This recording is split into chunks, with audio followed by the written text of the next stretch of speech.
Alright. I didn't want to interrupt your conversation with Professor Lucien so abruptly. I don't know what's wrong with him. Learning that there's still a burglar on board seemed to frighten him. He was so relaxed the whole time, and then...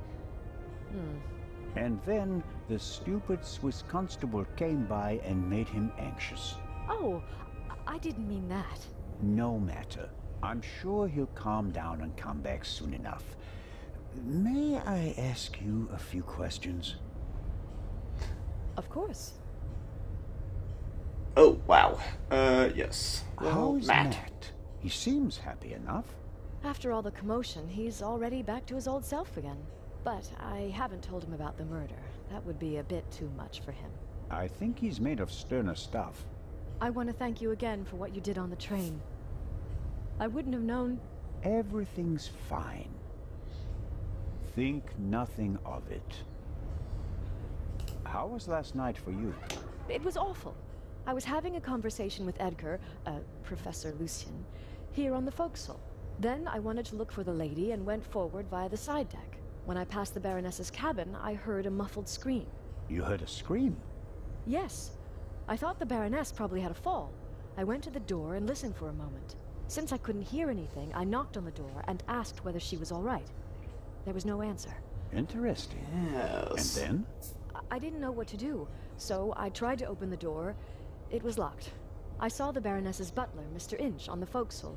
I thought he might have the key and went back.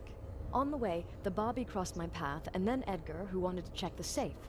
I explained the situation to him, and then the alarm went off. Ah. How did the scream sound? It was a short outcry, very frightened, as if someone had been startled. Was it a woman's voice? Yes, the voice was high. So it could have been a scream from the Baroness. Possibly because she discovered someone in her cabin. Possibly. That person might have threatened her with a weapon, so that she wouldn't scream for help. Oh, God. He waited until the coast was clear. Oh, please, stop it, Mr. Zellner. The Baroness's butler said that he was on the forecastle as well? Yes, he was standing on the other side of the deck, smoking a cigarette. Was he on the forecastle the whole time? I'm not sure. He was there, and later he was on the side deck with us. Oh, yes, he looked after you while you were unconscious. He unbuttoned your collar and held your head while the doctor checked you. But you can't say for certain whether he came from the forecastle with you and Professor Lucien, or afterwards. Well, no. But where else could he have come from? Exactly. Did you report that to Inspector Legrand? Yes, last night. He was very interested and took a lot of notes. But I wanted to look for Lady Westmacott, and he let me go without further delay. He said that he'd take down my full statement today. I understand. Do you think the man from the train also killed the Baroness, Constable Zellner? I don't know yet. It's horrible. Explosions, thieves, murderers. This isn't the right place for a lady and a little boy. Oh, don't I know it. You and Professor Lucien seem to be having a lively conversation. Oh, yes. He's an expert in ancient Egyptian art and preeminent in hieroglyphic research. He's the head of the Egyptian department in the British Museum, you know. And he's going to open an exhibition at the Egyptian Museum in Cairo. Right. For the eye. They had planned on exhibiting both jewels together for the first time in decades, but that's not going to happen now, sadly. I think it's quite upsetting for him. We're working hard to ensure that at least one eye will be on display. I know. I'll ask Lady Westmacott if she'd like to participate in the opening of the exhibition. I think it would be good for her. And Professor Lucien will surely offer you a private tour. Yes. Are you American? You're American, aren't you? That's correct. And you moved to England because of the job? I lived in England before. During the Second World War, I volunteered. I worked in a pharmacy on a US base north of London. In a pharmacy? Interesting. Well, it was the war and everyone was sent where they could help best. Please, go on, Mrs. Miller. After the war, I studied music in London. I met my husband there. We married and went back to the States together. He was also American? No, English. But he said he had problems with his family, and he wanted to be as far from them as possible. And you gave up your studies for him. Well, yes, I did. Life as a single mother couldn't have been easy. It was pretty tough then. I worked from morning till night, and it was still only enough for the bare necessities. And I couldn't give Matt all the attention he needed. And then Lady Westmacott entered your life. It was like an angel appeared to me. She must have offered me the position out of pity. I had no experience as a carer. She made me a generous offer. I couldn't believe it. And she really adores Matt. She's offered him a good education, and now he has every opportunity in life. An almost unbelievable story. I'm still afraid that it's a dream and that I'll wake up one day. How does it feel to work for such a world-famous person? The work is very interesting and varied, and it pays well too. You are very lucky that the lady offered the position to you. I just hope she won't change her mind one day. What would become of Matt's education then? I really make an effort to measure up to Lady Westmacott's expectations, but sometimes I feel like I fall short. Lady Westmacott couldn't ask for a better companion. I'm saving up as much money as I can all the same. I'd do anything so that Matt doesn't have to give up his new life. Lady Westmacott dropped a hint on the train that she killed her hero, Partout. What did she mean by that? Oh, she must have meant the manuscript. Manuscript? She always takes it with her. It's an unpublished Partout novel. I once asked her why she never published it. She said that according to her will, the novel's only to be published after her death. And in it, Partout will be killed? Maybe. I've never read it. No one has. You'd better ask her yourself.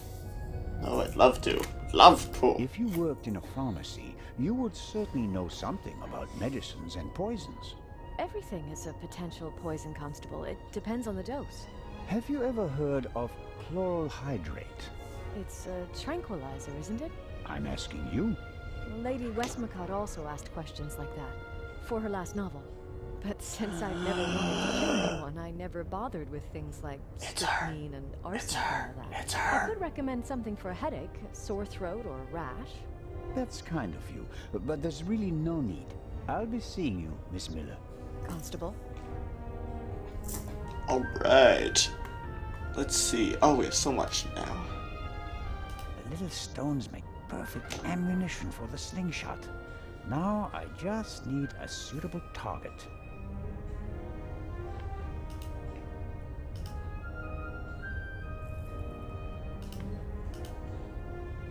The little stone.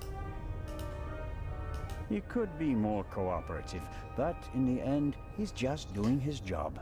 No reason to shoot a stone at his head. You don't have to shoot it at its head, per se. I won the slingshot in a hard-fought duel. I won't give it back until I've shot it at least once. At least once. That means I could shoot it more times, eh? Eh? Also, we need to find this guy an apple. Why is it showing it 4 times? Eh. Alright.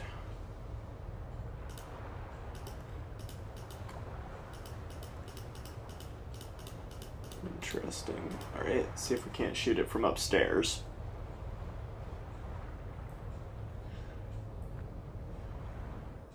No idea what I'm shooting it at, you know?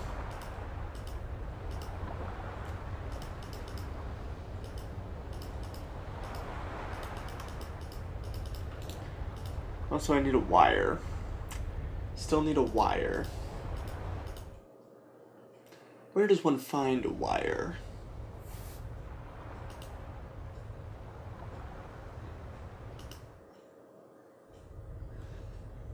Okay. Nope.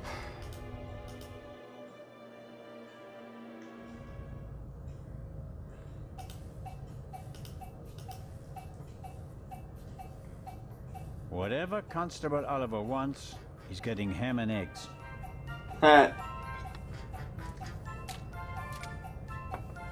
And just a pinch of salt for our friendly constable. that's good. A little more than a pinch of salt there. But I see what we're doing. Ah, yes. We're gonna make him go get his own food. Constable Oliver. Huh? Ham and eggs, piping hot. Oh, I shouldn't really. I don't see anyone here who'd rebuke you. It was a hard night. Yeah, true. Oh, delicious. Just enough salt.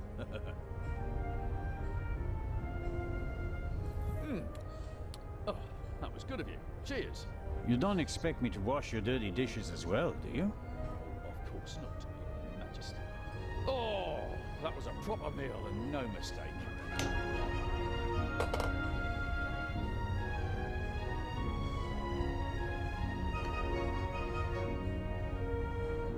Oh, that's it?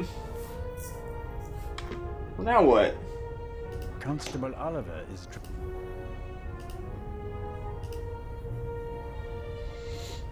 Constable is quenching his thirst with a bottle of water. You'll have a problem when it's empty, but I can't wait that long. Should I go get him some more food? Do I just bring him more food until he drinks all of his water? Because I can do that. I have no problem with doing that.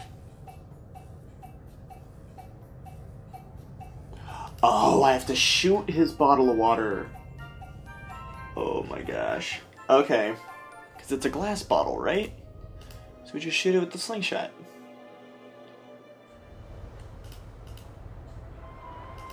Perfect. Oh no, we just went upstairs again. Oh, crap. We can't cancel our action. Ooh.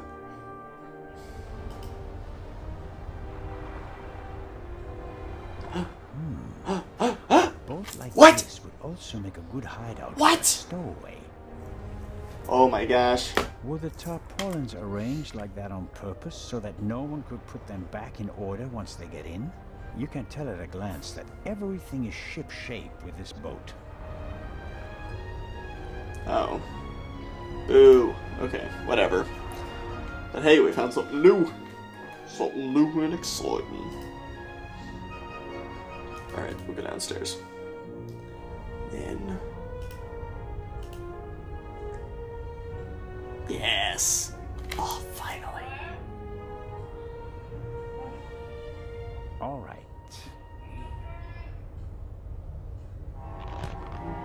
Ow! Ow! Ow! Ow! Ah! Hey, Zelda, what in blazes was that? What? Something hit me! You mean someone shot at you? Yes, well, no, I don't know. Didn't you notice anything? I was riveted by the fantastic view. We Swiss aren't used to seeing the horizon like this. And my bottle's broken too. Oh, I don't believe this. Could you bring me something to drink? Those ham and eggs were pretty salty. I'm sorry. I have to proceed with my investigations. Goodbye. Let's see how long he can resist his thirst. Get out of here. Not long at all. Fabulous.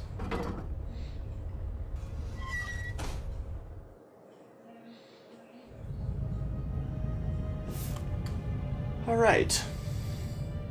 We also have to examine the crate. Don't we? Nervous?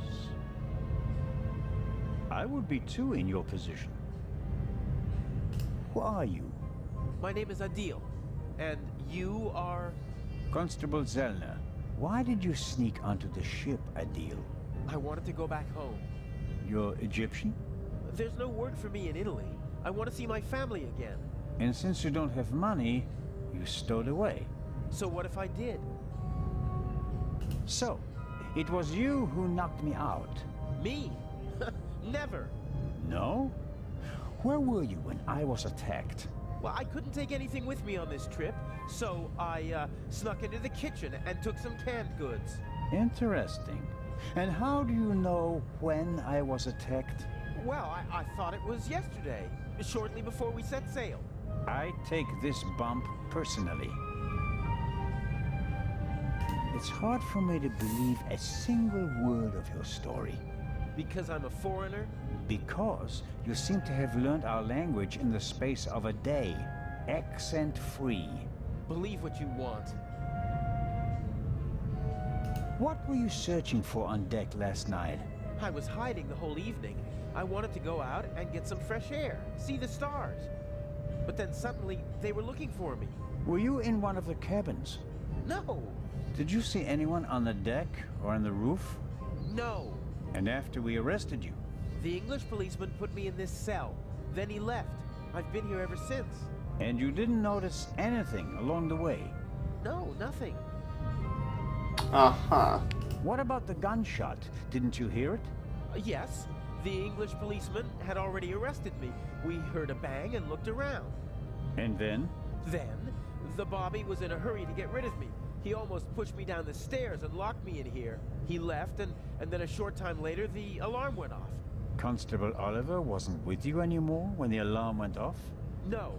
I was scared that the ship would sink with me sitting here like a rat in a trap. Who paid you to distract us? What? You went for a walk around the deck and let yourself be seen. Everyone goes off hunting you, and in the meantime, your partner shoots the Baroness in peace. No, I didn't do anything. I didn't want to distract anyone. I just want to go home. You're a liar, and a bad one at that. But sir, I'm telling the truth. And I'm the Raven. Inspector Legrand will deal with you. He's lying like a cheap rug. Interesting. But he probably doesn't know anything about the murder. Very disappointing. So I have to keep searching. What interests me most is the shot that was fired here in the cargo hold last night. Yes. Examine the crate with the bullet hole. Whoever fired the shot hit the crate. Did the shooter just want to intimidate me? Or maybe he needed the bullet. Can't see anything. If the bullet is still stuck in the wood, it's too deep to reach with my fingers. Can't see. If the bullet... Okay, can we use the tongs again? No. The bullet hole... Darn.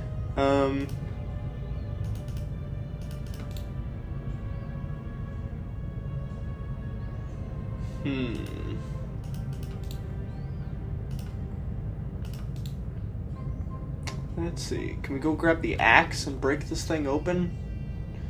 Because that would be good. Can't see anything. If the bullet...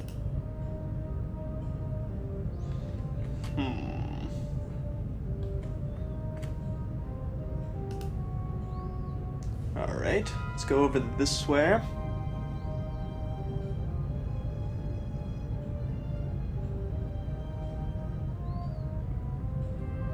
Nothing. Absolutely nothing. Somebody put the trunk back on the shelf. I can't tell whether it was our young friend or someone else. It must be uncomfortable traveling like that, even if you're as young and slim as our guest in the cell over there. There's gotta be something in here, right? Oh, can we get some wires? I could take one of the saws with me as a souvenir. On the other hand, it'd remind me of my bump and of my rather inelegant escape. What? What happened to that pocket knife? Can I find that again? No, nothing. Nothing in here. Nothing. Nothing at all. Ooh, wait.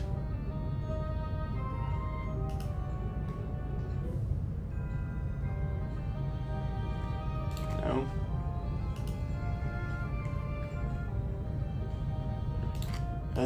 Alright.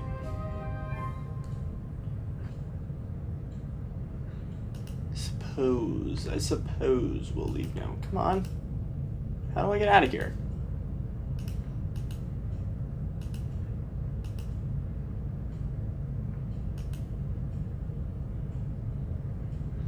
Oh my lord.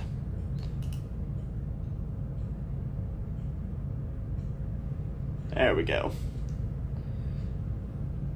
Alrighty.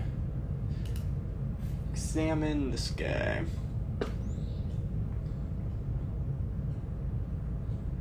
The young man is lying like a...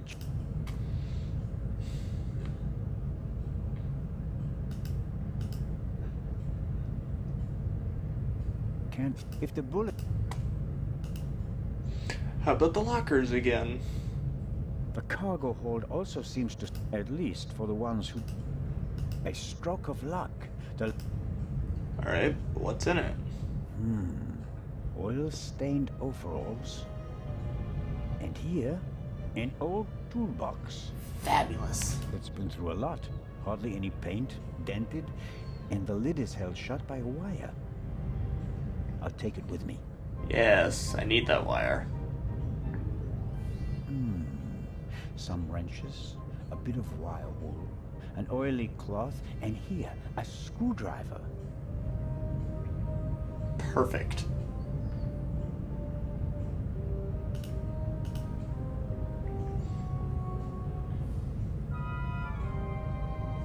Well, I think the bullet is still in the wood.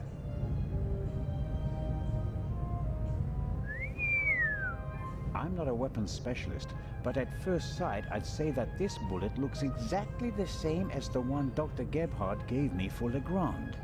That would mean that the murderer also fired a shot here in the cargo hold before the murder. But why? Did they just want to make sure the old gun still worked? Or was it something else? And did the bullet really come from the same gun? I can only check that in Legrand's cabin. Which we can now get to. Fabulous.